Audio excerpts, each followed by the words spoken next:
What is going on, everybody? Captain Namco here. So I'm going to kind of show you some of the stuff that had to be replaced after the vehicle was wrecked. You can clearly see it looks like we do have a new hood, or someone, not sure. We got new headlights, because you see the headlight brackets that are actually tied to the core support on the vehicle, as most vehicles are nowadays anymore.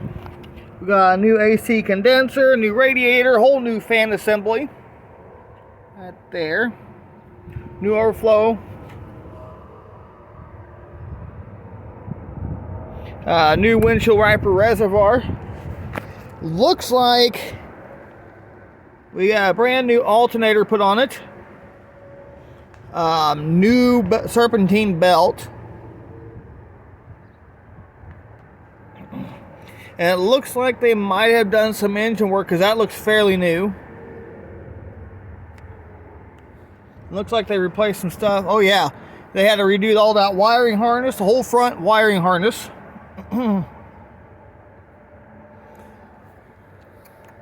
And we got a new core support, which ain't plastic. This is a whole new core support thing that goes all the way through, and it stops right about there, which is where the headlights tie to. And we have brand new headlights put in here, and we got a new left air duct and a new right air duct as well. Not much else really replaced under the hood. Had to get a whole new grill, and that, like I said, that was replaced. There's a computer or ignition module back there in the back, and there's a whole lot of stuff redone underneath here, and it definitely looks like either they've done engine work to the car or it's got a different motor put into it. Not really 100% certain on that. It's got new upper and lower radiator hose. Maybe... oh, they did put a new... I don't know if they put a new fender on this or not. But when it was wrecked, what they look for is structural damage, including frame rail. If those were even bent in or bowed in, they would have totaled it. And there is nothing messed up underneath the hood anymore. But since the car has been running, I'm still probably going to go ahead and start it up for you guys. As you can see, new upper new thing. We got new radiator hoses put in, which came off of another Elantra that was in the junkyard. Whole new stuff down underneath further down in front of the engine. Cooling temp sensor. They had to replace that. Whole bunch of other stuff, which we will read that here in just a second. So let's go ahead and start the vehicle right quick, and we'll show you again. Before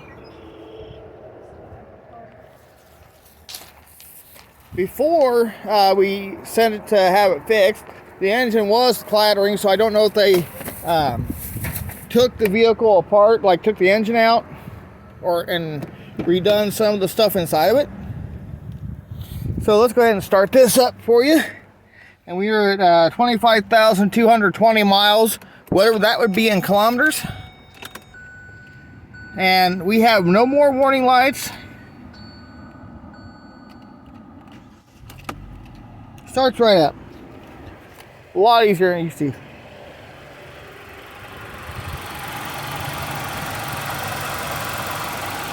Still running a little bit rough, but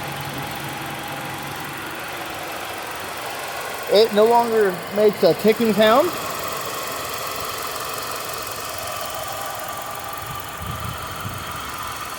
It might.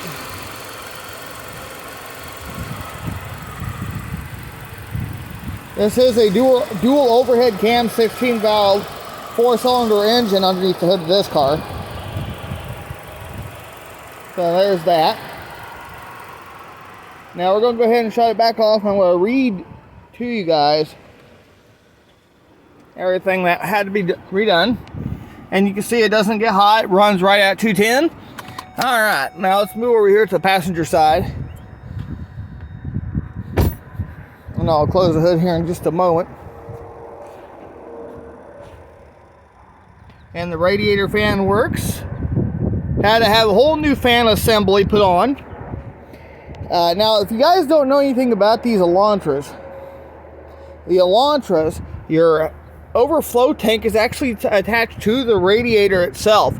Unlike most vehicles like your Caravans, your overflow tank is up in this area somewhere. It's actually over there on the left side. I guess it's tied to the radiator too. But your windshield wiper reservoir is right here. I mean, it's all different in the van. All right. Let's read this stuff off right quick.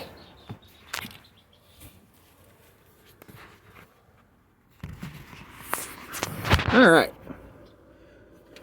Now, let's roll these windows up just a little bit for Mom here.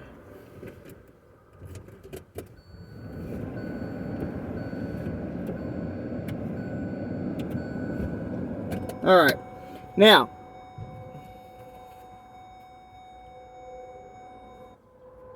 okay, now that's quiet now. Now, as far as all the damages.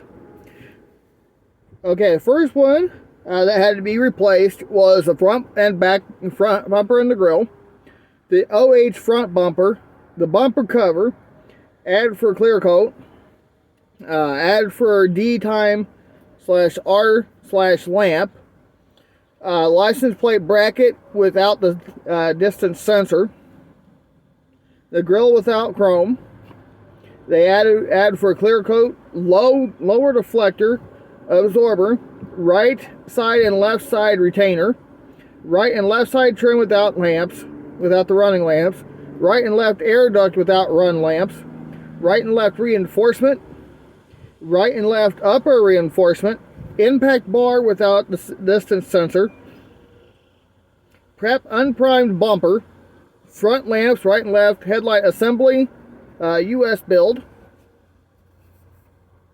And I mean, we're seeing the prices would vary on this, but I'm not going to run all that off. But the grille without the chrome on these cars is $333.57. The bumper cover one is $375. And probably the most expensive ones in here so far is the headlamp, the right front headlamp assembly, which was $539, and then the left side was $499. Just to kind of give you an idea. Now, this car was dangerously close to being totaled. All right. Moving on to page number 2. AIM headlamps, radiator support, which is the core support, lower shield,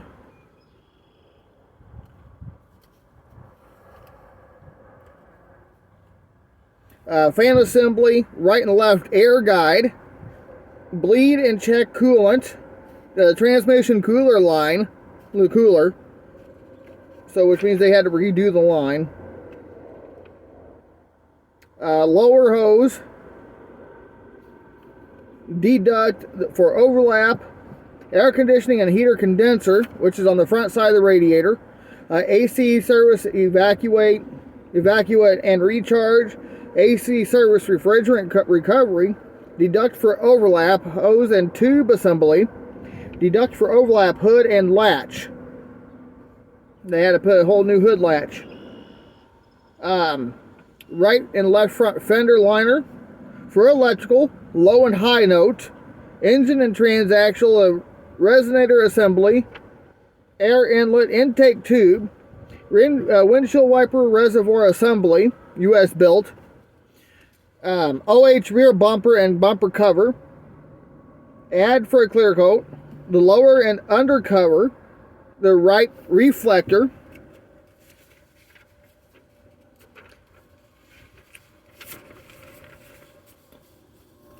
And the left reflector, the sublet, which is hazard waste removal, the rack and inspect, the rate difference, color and tint color match, the color tint color / color match, corrosion protection corrosion and protection primer, front wiring harness, keystone and freight, and prep unprimed bumper. Now, as you guys know, when you wreck vehicles, if they can be fixed, you have a $500 deductible that you gotta pay when your car goes to the body shop. So the net total was almost $10,000. Just for that alone was $9,998.58. Well, that's with the deductible. That's how much they got. But for the grand total in damages was $10,498.58 with tax included. So that is how close we were to losing this vehicle. All right, so there's your full update. It's got a whole new bumper on the backside. So I hope you guys got something out of this. And before I go, oh, that's still rolling. Okay, cool. And before I end this video, let's come around here. As you can see, we got a whole new bumper.